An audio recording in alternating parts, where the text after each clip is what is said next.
All right, welcome back to Potty Magic. So I've got a guest here that has come all the way from South Australia. We thought we better get this episode in. I was super excited to have him. He's had a pretty interesting sporting career. He's got a great business. You might know him as the kicking consultant on TikTok, Instagram. Please welcome Josh Growden. How are you, mate? Yeah, good, mate. Thanks for having me, mate. Thanks for coming all the way to the depths of bloody Canning Vale to record a podcast. South of the river. South of the river, so far south. Like if you weren't coming to see me, there'd be no way you'd be visiting Canning Vale. So what are you doing here in Perth? So I've never been to WA before, Great. so always keen to come over and check it out. Yeah. Catching up with a mate who's just got back from America. Yep. And then meeting up with some people who I've been coaching online for almost 6 months now. Fantastic. And you've got a business like I mentioned before, the kicking consultant. So do you want to tell everyone just a quick little snippet about that? Yeah. So I essentially give more confidence to people when they're kicking, using principles that I learned as my AFL career and as a punter in American football. Yeah. And so you're pretty much you're a kicking PT. More or less. Yes. Love it. And you've had a super interesting sporting career. You played for GWS, and then you went on over to America and you became a punter for LSU, which is like a huge school.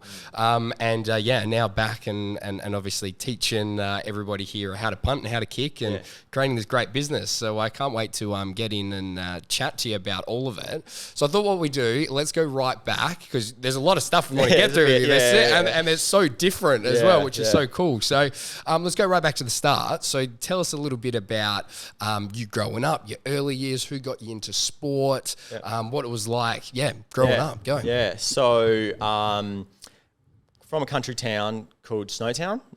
Was there much snow there or no? No.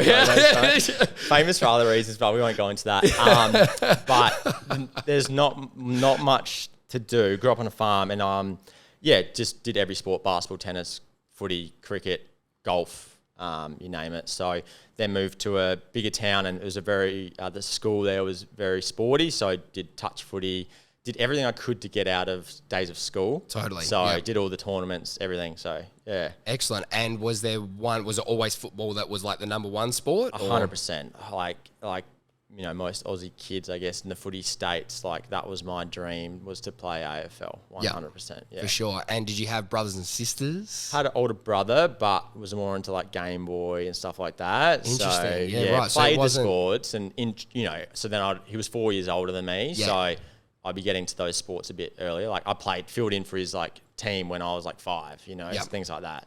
And you find that's like such a common thing for loads of guys that make it into professional sports, and they've always got like an older brother that sort of like gave him a bit of a beat down. Yeah, but was he like that? A little bit like that. Yeah. Well, I guess that you just had to bring your playing up a little bit to exactly right, slot into his team and play with the older kids. Yeah. Exactly. And then at what sort of age did you really think, was it like a possibility that you were going, all right, cool, I'm going to play professional sport? When was that? Yeah, great question. Probably when I made the state under-16s team. Yep. And played reasonably well there. Yep. And then the following year in the SNFL under-18s, won some MVP award, made AIS team. You're looking at, from guys who made the AIS, who got, in the AFL, and it's like a lot. Pretty good chance. Yeah. You're So, in a good spot. Yeah, definitely. Definitely. And what position were you playing at the time? I was midfielder, half back. Actually, when I played state footy, I was like back pocket, like taking kick-ins and stuff. Really? Yeah.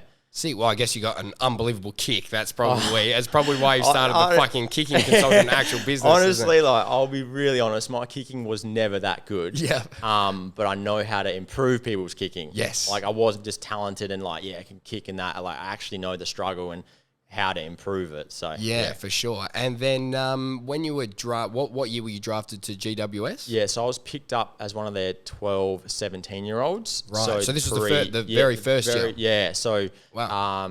It was still when I was in year 12, the end of 2010. Yep. Yeah. Yep. Got picked up. And what was your GWS experience like? And I guess getting drafted to a club that was so new, there was sort of, players being pulled in from loads of different teams and sort of slapped together a little bit for those first few years. What was that like? I had nothing to compare it to, but looking back, it's like that was pretty grim. We were the first year we were sharing like a gym with the public. Yeah, We were out west Blacktown. You know, we didn't really have the AFL guys yet. We had Alex Carey, Izzy Folau. But like the AFL guys were not there. They weren't there yet. So 2012, things changed. Became a bit more inner west. Yeah. Guys like Luke Power, James McDonald, Dean Brogan, Chad Corns are all on the list, and then like Tom Scully, Bill Davis, Callum Ward. So that's when it started to get a bit more real. And then the following year, got a lot better. I was just there not too long ago, a couple months ago, and it's like, the facility is awesome. They're it's in a pretty totally good spot. different. And I guess it's actually, like you said before, until you reflect back on it, you might go, shit, that was actually like a really hard experience for someone that is, completely new to an AFL system, getting chucked straight in. There's no real, I probably the lines of this is what you do and this is what you don't do probably weren't quite there in the culture of the club and all that sort of stuff. Yeah, big time. It was pretty cool to be like, I guess, part of the group that was setting the culture, and we did have a really good group of guys and really good support around us. But yeah, you're just competing against like the freak 18, 19-year-olds like Dylan Shield, Adam Treloar. Just going it. Yeah. So it was competitive, but you definitely didn't have that older guys to like maybe put you in line like you would at other clubs. Totally, yep. And what position were you mainly playing at GWS? Or what were you recruited to do? I was mainly playing on the wing. Yep. And is running and fitness always been like a real asset of your game in particular? I thought it was until I got there. And these guys are running sub 10 3Kers and I'm like 10 30, 10 45. Back when we did 3Kers. So yeah, I used to run around the farm a lot, I'm wasn't quite there with that. Yeah, gotcha. And did you play any games for GWS? Did you get a debut out? Nah. So at the end, and how many years were you there for? I was there for 3. Yeah. So the end of 2011, I break my leg. So how did that happen? So playing, I went to kick the ball, got tackled. Yeah, snapped it in half. Oh, at training or was this? This was against game? the Suns. Up in the Gold Coast. Yeah. So yeah, that's pretty grim. And then, 2012 missed it. Essentially all of 2012 when everyone was getting a game.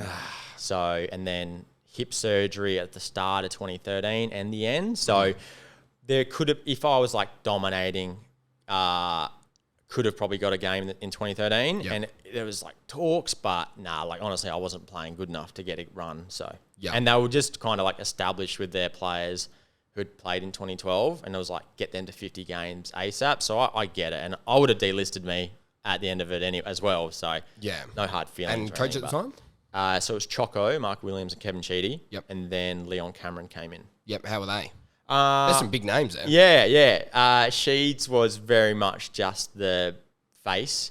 But, take us through like goal kicking and stuff like that. Yeah. Choco was very good. Yeah. Very much. Pretty hands-on. Yeah. Great teacher, very much like what you see on TV.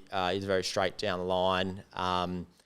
Will yell at you, but then 2 minutes later he's yelling at someone else, and it's because he wants everyone. Did you get any particular good sprays from him? Or? Oh yeah, like all the time, and you look back and you're like, I was just you're just young, and you're like, it definitely prepared me for life, and for college football. Yep. Like I speak to Choco every now and then, and I'm like, a lot of things that you instilled in that time, have stuck with me. So and another question I was going to ask was, who's sort of your biggest inspirations, or people that helped you along through those GWS days? And you reckon Choco would be right up there as one of your mentors? You reckon? I wouldn't say a mentor. Tough during that period. Like a guy like Craig Lambert, he was the welfare manager, and he was just a legend, absolute legend. And in rehab, I spent a lot of time with him. He calls himself the best handballer of all time, and that's what all I could do was work on my hands. So he was very supportive. John Quinn, he is my mentor, has been through ever since then. So he's the sports scientist at the Giants, and we catch up regularly. Like he's definitely, he'd be the number one. I don't know why it took me so long to think of him, but he got me back from my broken leg. Really good mates with him. And on your broken leg, what was that like when you just got to a football team, you just starting to get this professional career sort of rolling, guys are getting games?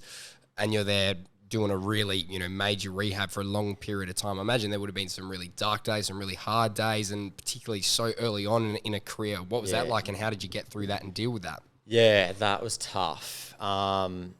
You would be in rehab. I was lucky. One of my mates, sounds so bad, he did his ACL like 2 weeks before I broke my leg. Yep. So we were in rehab for a long time together. So that really helped. But, guys would come in with like an ankle for 6 weeks and then they'd be out. And, guys with a hammy or whatever, and then they'd be out. And it's just like, I'm still in rehab. And with an ACL, you can kind of follow a program. With a broken leg, no one knows. They're everyone's so different. So I had implications, got the rod taken out. Yeah. Ended up just getting jabbed.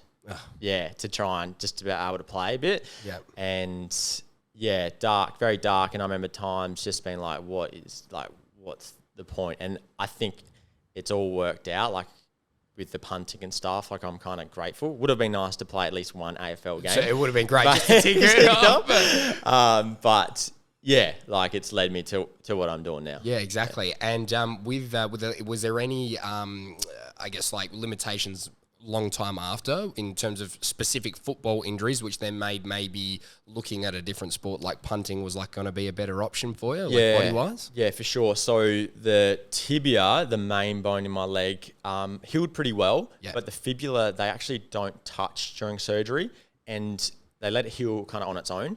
And it healed on an angle, which is fine if it's within a certain range. And mine was within that certain range, but it never quite felt the same. And that's where we jabbed it. Yep. I think thinking about my body and what I know now, like maybe pressing just on some nerves and stuff. And so any change of direction stuff, agility, like that kind of flared it up. So going to punting, which is just very linear. Yep.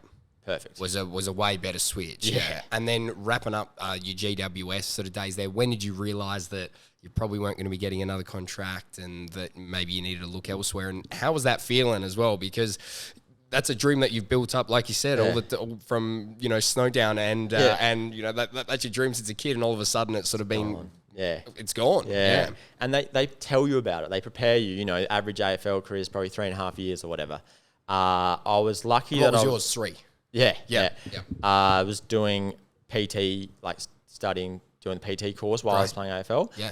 And I guess like you knew it was kind of coming, but still when they tell you, you're just like, oh, shit. And like I walked out of the room, first person I saw was Craig Lambert, and I just bawled crying. And then, just like my whole life really. And I remember calling mum. I was like, I get it. It's not, no one's dying. There's people with worse things going on in life. But I'm like, this was everything. And to have it just get so close and then taken away is like, I feel like it's worthy. I can be sad. And, definitely. So, tough. But, it was lucky to kind of move on pretty quickly. Yeah. And then from that, it was a really lovely transition for you, which not a lot of guys I don't think would get, where you found this little niche of going and punting for a college football team. So how did that all come about? Who started the conversation? Who saw that in you? All that sort of stuff. Tell me. Yeah, so it all falls back to a legend named Nathan Chapman. Yep. So he was picked number 2 in the draft back in the day in the AFL. Massive kick. Considered by a kicking biomechanist guru as the best kick in the AFL. So look him up on YouTube. His first goal, I think, the Brisbane Bears and then Hawthorn. Yep. He kicks a massive torp in like his debut game or one of his early games. It's crazy. How good's torps, eh? Mate, it's so good. All for the torps. Bring him back. So he started Pro Kick Australia. So after his AFL career, he went to America, tried out for Green Bay. Essentially, politics got in the way and didn't get the job. Came back, started Pro Kick Australia. So for many years now, he's been sending waves of Aussies to punt in college. Who are some of the guys that he's worked with and sent? Or So at the moment in the NFL, you got Cam Johnston at Texans, Mitch Wishnowsky at the 49ers, who they just lost on the weekend. Yep. Aaron Sipos, former St Kilda player at the Eagles. If he wasn't injured, he'd be playing in the Super Bowl. Yep. Michael Dixon, Seattle Seahawks, NFL Pro Bowler, gun, and Jordan Berry played at the Vikings. Yeah, and that's just NFL. That's currently, and there's 60, 70 currently probably playing college. Wow. And then so when did that trend kind of start? Like what era was that they went, like that's a... 2009, I think he started, 2008. Yeah. And it's crazy that Australia so doesn't know about it. Yeah. It's like everyone who plays footy should know, because then, okay, if footy doesn't work out, I've got this. And it's not easy, but it's definitely like if you can kick and you put in like kick 50 or say, and you put in time and dedication to it with coaching, good coaching, like you can do it. So it's just blows my mind that the whole of Australia doesn't know about it when you've got 5 guys playing in the NFL. And why do you think it's maybe, if that's a spot that's open to be filled by people in Australia, how come that's not being filled up with people in America? Is it because, why is that? So, no one really wants to be a punter when they're growing up. Right. You punt, you get on the field 5 times. Everyone wants to be a quarterback, wide receiver. They grow up throwing a football, baseball, NFL throwing it. Whereas we grow up kicking a footy as soon as we're out the womb, right? Yeah.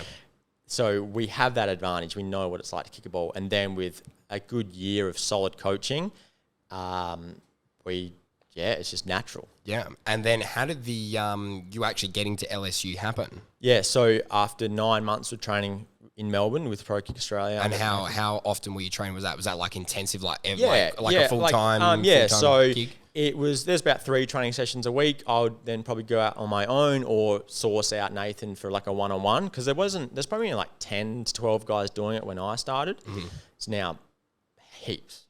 And there's hubs I run Adelaide. There's a hub here in Perth, Geelong, Sydney, Brisbane, so everywhere. He just developed me up.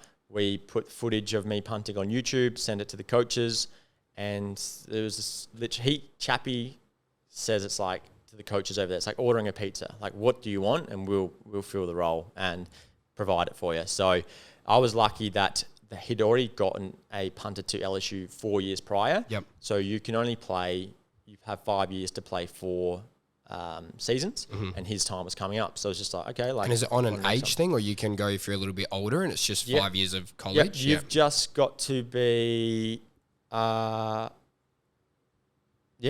there's no age limit at all. Yep. Yeah, we've had guys go over in their 30s. Yeah, I was 22. Yep. And that's probably the other thing. Like American kids go straight from high school to college. They don't wait. So they're 18 competing against 22-year-olds. So again, a bit more maturity. Yeah. So that helps too. Yeah, most definitely. And tell us about LSU. Is it as good as what the movies make it look like? It is mental. All right, go run us through a typical week of just being an LSU college athlete. Okay, so you're definitely there to study, but football. What were you studying? I was studying sports science essentially. Yep.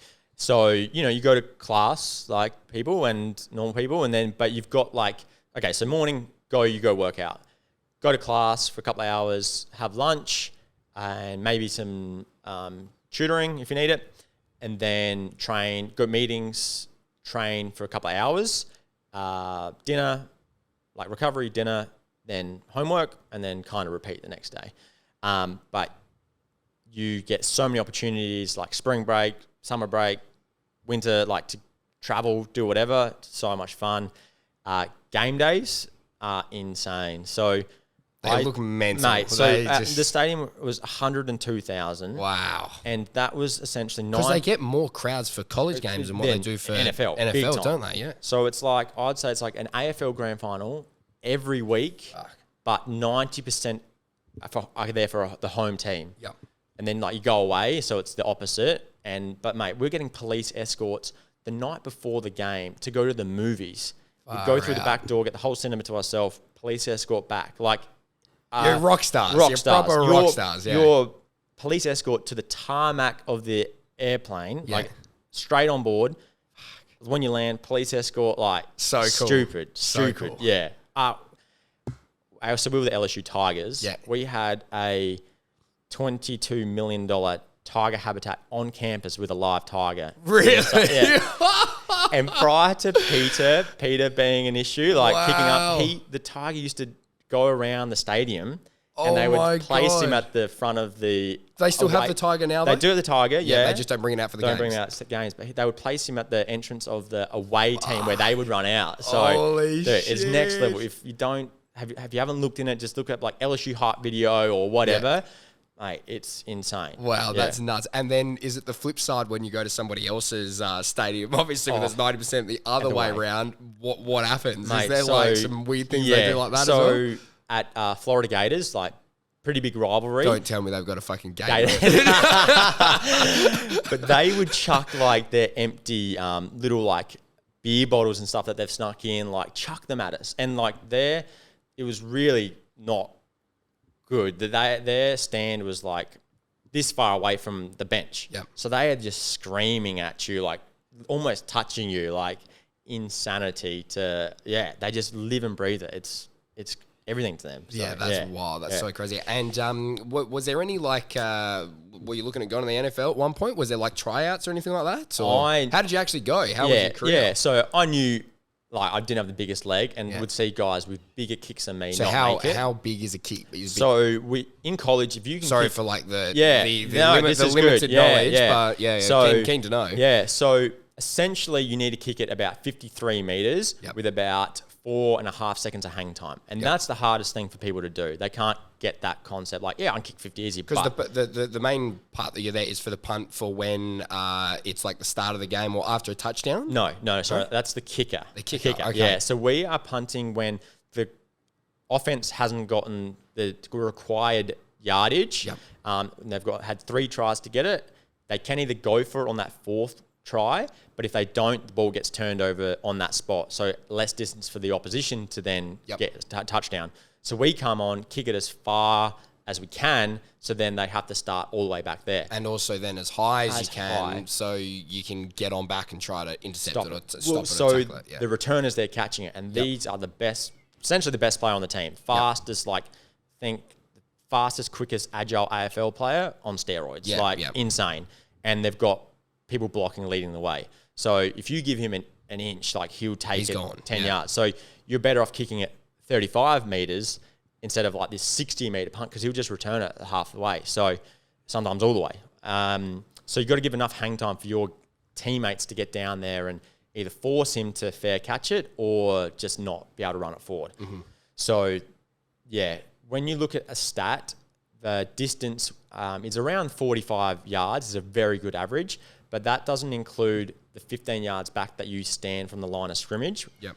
So if you're in the NFL, then you need to be kicking 5 seconds plus of hang time, like 5 threes, 5 fours. Like I was there. And I imagine that is a lot different as in what you have to, the distance up to get that is a lot more. Like if you have never done it before, just go and kick a footy as high as you can and time it, get someone to time it.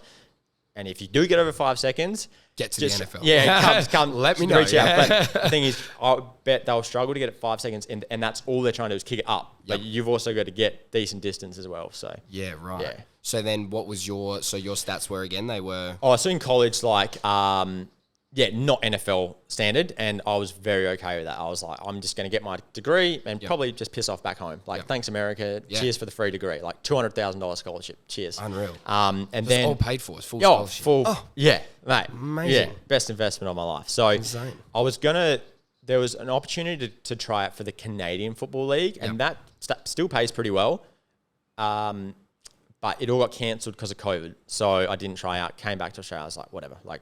Not if I was a gun, knew what I could do, I probably would have kept pursuing it a bit more, but no, whatever. Yep. And how many times do you get on a field in a typical game? Typically, like 5 maybe on average. If you're on a really bad team, you go on more. Yep. If you're on a good team, less. Yep. And one of the things that I always see that particularly the punters get criticised big time is pretty much in the NFL. If you miss a punt or you really stuff one up, you're almost out the team. So I imagine there's so much pressure because, like you said, you're only getting on the field 5 times ish a game. What would you do mentally, and also what would you do in terms of your preparation and making sure you've really got that skill bang on all during the week, so that you're coming out and really getting the most out of your very small little glimpses that you're actually on the field and executing on the field. Yeah. So obviously very important. You 100,000 people watching, like it's your one job. You know, but the thing is, the ball was very easy to miss hit. So you just mentally, it's essentially when you're at that level, like, you know, you can do it, and it is just the confidence. So mental imagery.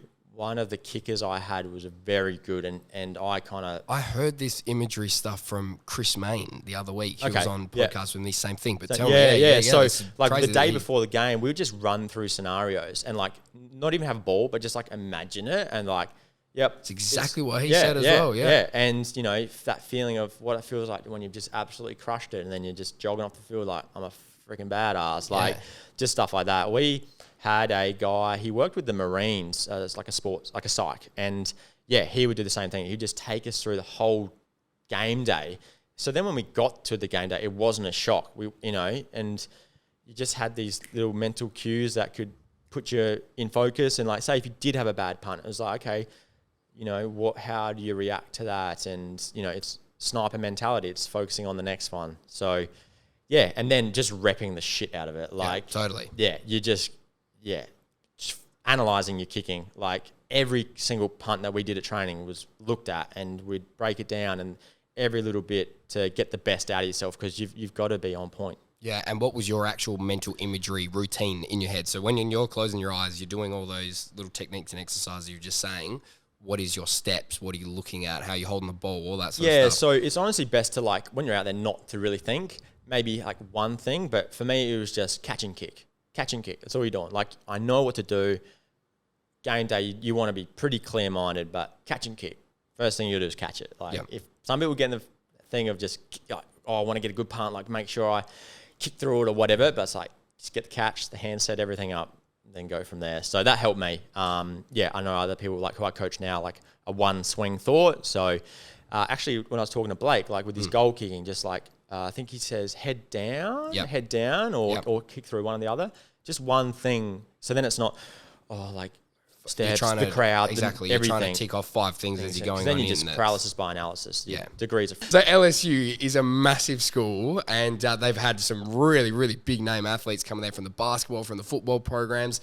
Did you play with anyone that was like, that's either gotten to the NFL, or were you in the room with some basketball guys? Tell me. I want to know some stories. Tell me. Yeah, so definitely. On the football team, like every year would have maybe 5 to 10 guys get drafted. Yep. So guys, like Joe Burrow was our quarterback. I imagine that's a lot of people for one coming out of one college. Yeah, big time. But LSU's in the powerhouse, like SEC, like big time. They're the guys. Yeah. So Joe Burrow picked number 1, played in the Super Bowl last year. Unfortunately, just lost the divisional playoff to go in the Super Bowl this year. But Justin Jefferson, Odell Beckham Jr., although he wasn't playing when I was there, got to meet him a bunch of times. Yep. Basketball, Ben Simmons was there when I was there. Really? Wow. So we did summer school together. We were pretty cool. And he used to cheat off me in our tests and stuff like that. Yeah, he'd be like, mate, you're sitting right here. So you get on pretty well because you had that common ground that you're both from Australia? Exactly. Yeah. So, was there any other Australians at the school? Yeah, there were a few. Another basketball player, a couple girls, like soccer, swimming, stuff like that. Yeah. Shaquille O'Neal, interesting story. So he played at LSU. Yeah. And it comes back like a lot of the I hear he is guys. quite involved when he comes and does some speaking stuff and all that sort of thing. I love Shaq. I think he's so legend. Funny. Yeah. So they often come on the sidelines, right? Yeah. So the punters and kickers, we get this small spot on the sideline to kick into the net. Yeah. Just to keep warm and, keep going and whatever. And when the offense is on the field, I'm chilling, like helmets off, just chilling. It's not only when the offense is on the field, I need to be prepared. And Shaq's standing right in the way. And I'm like, okay, like, he's taking up the whole field. He's a huge bloke. Huge bloke. So then when the offense gets on, I'm like, I really need to start getting some kicks in. Yeah. So I go up and there's this great photo. I'm just like looking up at Shaq.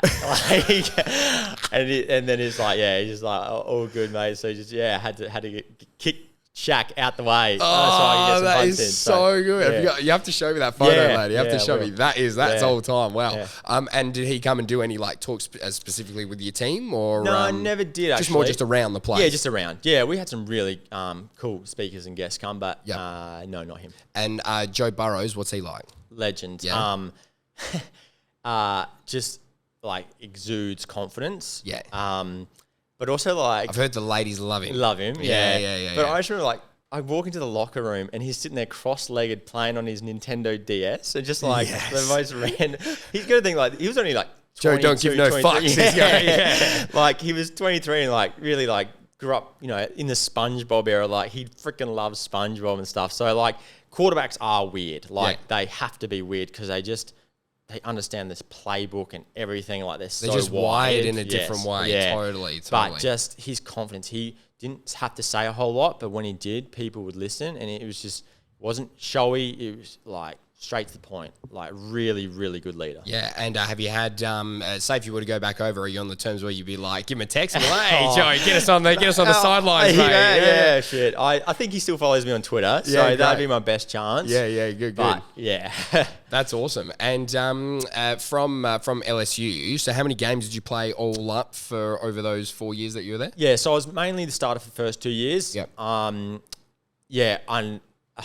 It's pretty. I had coaching change, so new coaching come in who didn't recruit me, and then a new punter came in who actually really good mates with. He was like a couple years older than me. Been punting since high school. Actually played in like the Major League Baseball. Oh right. Yeah, or in the minors, and he came back and just 6'6", massive bloke, and just out punted me. Yep. So I was just doing like short range kicks, more of like the finesse ones that you'd have in footy to, because you don't want to kick a touchback. You want to get them as close to the end zone without it going over. So he would just blast that thing, whereas I had a bit more touch on it. So, but yeah, essentially played 4 years there, and then did my masters at West Virginia University, where I was just the starter guy. Did all the punts and had the time of my life. Yeah. West Virginia, if you're not should know about, is the #1 party school in America. It goes off, does it? Off tits. Tell me, go. This is exactly the other name that people call me is Body Tragic for a reason. So yeah, tell me these guys. Just the it's really hard to explain. Is it literally like college parties are like the movies? So it's like the frat houses, the fucking, everything that I'm thinking of. Yeah. So like as an athlete, you weren't really involved in the fraternities as much. Yeah. They didn't like us because we would take their girls. Like gotcha. The fraternities just like it to be them and their brothers. But it's fucking weird, isn't it? Yeah, it's very weird. It's very weird. Like cultish weird. But it's fucking weird. Some of the best times was when it was like American Pie. It was in Texas,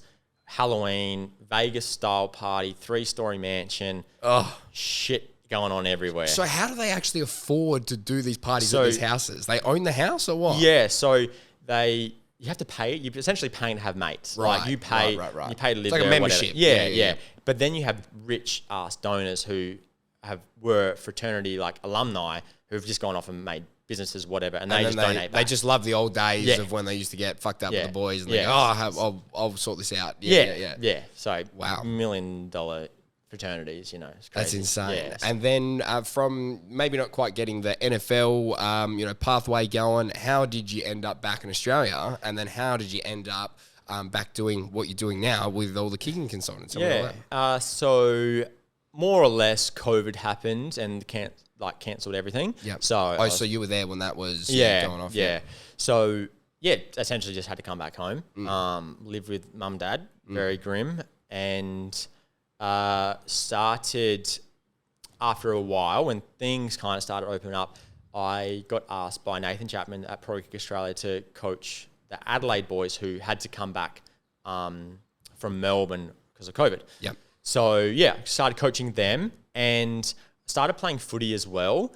And I just there was just a massive disconnect from what I just experienced in the coaching side of things and then what was happening at footy level. Like we'd spend no time actually on kicking. And thinking about my time at the Giants, it was just expected that you knew how to kick. But these guys in A-grade footy were shit house, right?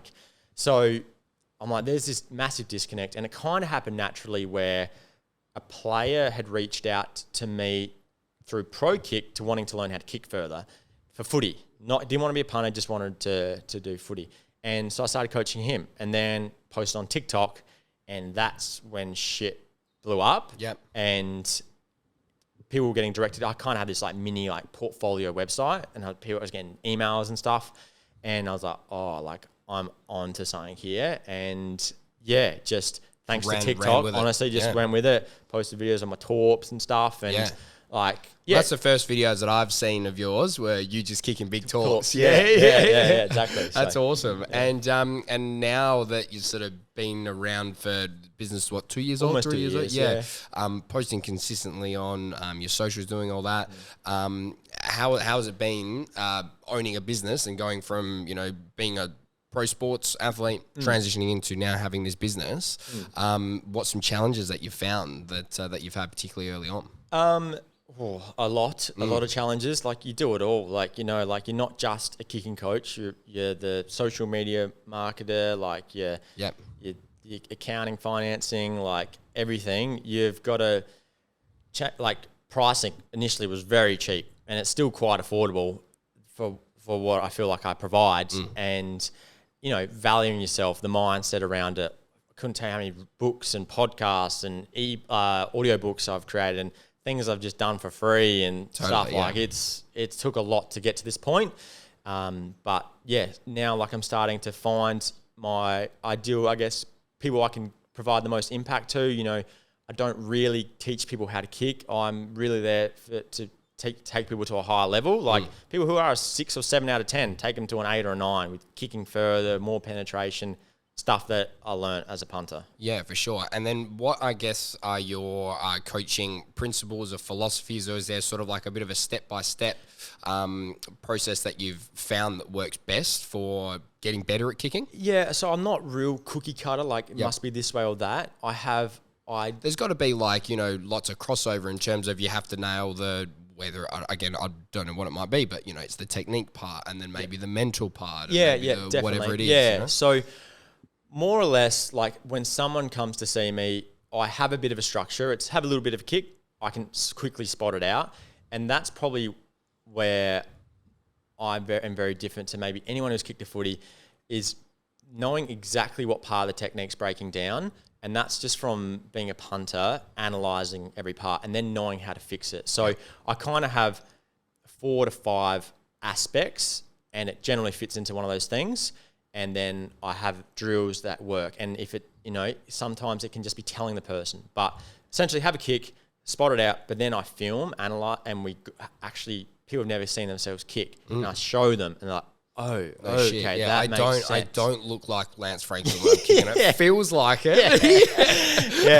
And then, they're like, I know I can kick further, but I just can't. And it's like, well, just do this. So I show them, and then we just drill it. And it's breaking the kick down, doing drills that we did as a punter. So ball drops, like no step kicking, like finding that part that isn't quite right and then improving it through drills. And then I always make sure I end with more dynamic drills that put it all together, because footy is dynamic. Like, unless it's a set shot kick, like, it's an open, you got so many different environmental conditions, cues, everything. So I always end like that. And yeah, we definitely touch on them if I work with someone on a longer term basis online, or it's like a masterclass like I'm doing this weekend.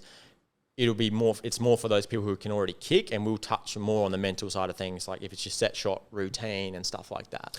And is there one way to kick, or is there loads of ways to kick? And what I mean by that is, for example, someone running that I deal with a little bit, that's kind of just how you're going to run. And there might be a couple little things that you tweak in there, here and there to make that better, rather than just go, okay, cool, you have to do this and this and this and this, where for the vast majority of people, that's probably doing it the opposite direction, where it's like, just work with a little bit what's good with your technique right now, and then try to make it a bit better. Is that kind of your approach with it as well? Or is it very, this is it? No, so it very much depends on where the athlete's at, like, younger, older, but everyone kicks differently. And there's so many different types of kicks, but definitely, like, I'm like, okay, this is the ideal probably way to hold it. More hands on the top, on the front panels, so you can bring the ball back in, because the common thing is the ball gets out too far. Like, looking at their plant leg, being stronger in their plant leg and their core. So a lot around the core work. People will do like planks and shit like that, but it's like they can't stand on one leg and kick the ball without falling over. Where it actually applies to their sport. So it's I think that's what really separates me is I do a really good job of individualizing it and not putting them in like, you've got to kick it this way. It's like, no, how around your technique can we fine tune it? And then if someone does see me on a long term, then it is slowly, it's just progression. Yeah, for sure. And then there's obviously the technique side of stuff. Do you go into a lot of the mentality stuff in terms of confidence and how to become more confident with your technique and kick as well? Well, that's mainly like my whole thing is I get people more confident in their kicking. And that comes from a better technique, right? Yeah. But, so that's just what like learning as what I learned as a punter, like all the mental imagery, like how to handle the pressure of kicking in front of so many people. So yeah, I delve into that, like I said, more with people on that long-term basis, because we really get to understand them as a person and what makes them tick or whatever, like where their confidence lies and what helps them. So yeah, and it just varies for different people. Yeah, and then what's the fundamental differences between kicking a football and then kicking a NFL ball? Yeah. So obviously the NFL, you're trying to kick it taut more often than not. The sweet spot is just a lot smaller, so a lot more margin for error, and it's not as forgiving. So so do you reckon that's actually a harder kick? Oh, much harder. Really? Much harder, yeah. Kicking a drop punt, you do that in the NFL. The ball's a lot pointier, so you do have to lean it back a bit more to open it up. And obviously, you're more often than not going for hang time, so you're trying to kick it high. Yeah.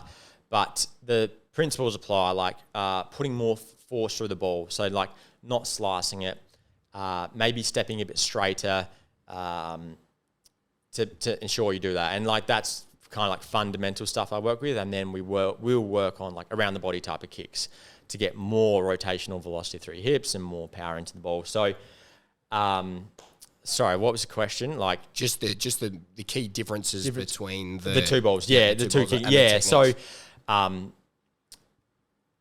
then like with footy, obviously not every kick is max power, but it is like penetration, keep it low to your teammate, or it is that finesse. But yeah, just obviously the different shape of the ball changes things. Yeah, most definitely. And who are some of the guys that have you worked with people in the AFL or people at Waffle or Sample or VFL level, that sort of stuff? Have you got you must have a good little portfolio of guys that you've been working with building up? Yeah, so the AFL guys, it's not quite there yet. Like I think it'll come when you look at players like LeBron James, right? Spends so much money on other like outside sources to help his career. Totally. And you like people like yourself coaching as a strength coach in the off season, coaching these AFL players. Well, you see the difference in the guys that come and do that stuff and the ones that actually put money into it. The prime example, Sean Darcy, he does, he has Pilates instructors that he goes to. He does ice baths. He does the food. He does the everything. Yeah. He just puts money into himself to make him better. And look at him. He's a fucking star. Right. Like it's an investment that can elongate your career. So I've worked with a couple and then, some working with a couple of AFLW girls this weekend. Great. But like my kind of bit of my mantra is making elite level coaching accessible to everyone. Yep. So, people in the AFL, they can get, that, but like, it's like, like there's people out there in playing footy who just want to be their best, even if they're not in the pros. So, I get a lot of satisfaction out of coaching those people. So, I've coached NFL punters, but I've also coached, 17, 18, 25-year-old shift workers, FIFO workers, and get the same satisfaction. And I imagine when it's the same with me when I'm working with someone that's maybe a little bit more raw with their skills or their techniques in the gym or whatever, the satisfaction of getting them that little bit better, but obviously how quickly they improve as well. It's so good. So like the first 12 to 16 weeks of anybody coming in and starting a new program with me or online or whatever it might be, you get this drastic improvement. And I imagine it's probably very similar with learning a skill like kicking. Yeah, exactly. Like 1 hour with me for someone like just the other day, 19-year-old playing footy his whole life. Like we saw a big improvement. It's like an AFL footballer, we might see a couple of percentage where it's like, we're seeing 25% improvement with someone who's not quite at that elite level. So I would like to get to the point where I am, because I'm a high performance coach, like I've got that background and the experience, like where it is, I'm not just your kicking coach, but like come see me in the off season, I'll take care of everything, and I'll be there not like just someone to kick the footy with, but like actually give you valuable feedback and stuff. So I think it will start to turn like that, and players start realizing the investment and the return on their investment. So, but at the moment, just very happy coaching. That's great. And then what's the plan for this year? Have you got any goals that you wanted to hit? Is there something particularly that you're working on business-wise that everyone can sort of expect? What can we expect from you from this year? So looking to grow my online membership. Yeah. So currently... And you've got an online platform, hey? Yeah. So I coach 18 to 30-ish-year-olds on like the strength and conditioning, nutrition, the mental side of things, and kicking as well. So I feel like it's the most comprehensive program in Australia outside of the AFL, and I want it to grow it to be like elite, like get professional nutritionists, sports psychs, everything on, and grow that.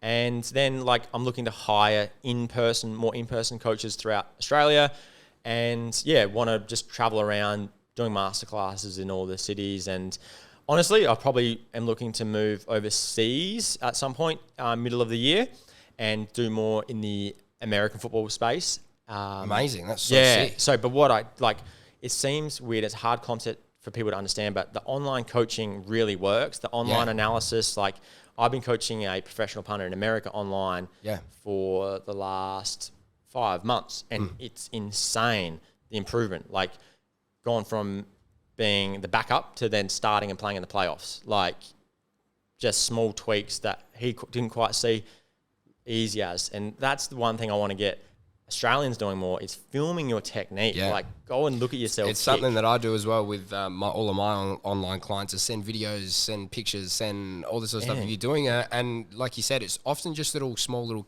coaching cues that make such a world of difference, isn't it? And they can do it at the comfort of their own home whenever they want. And I think it's just like getting that out of that mindset of like being embarrassed about it or something. It's like you're not sending it because you're kicking shit or like you can't kick. It's like you're trying to go higher level. Don't feel ashamed about that. If someone tries to bring you down, it's because they're just trying to belittle you because they're comfortable with where they're at, and you're making them feel uncomfortable. Like, oh, mate, do I need to like be doing something, and pushing outside their comfort zone. Yeah, absolutely. And what else you got planned while you're here in Perth?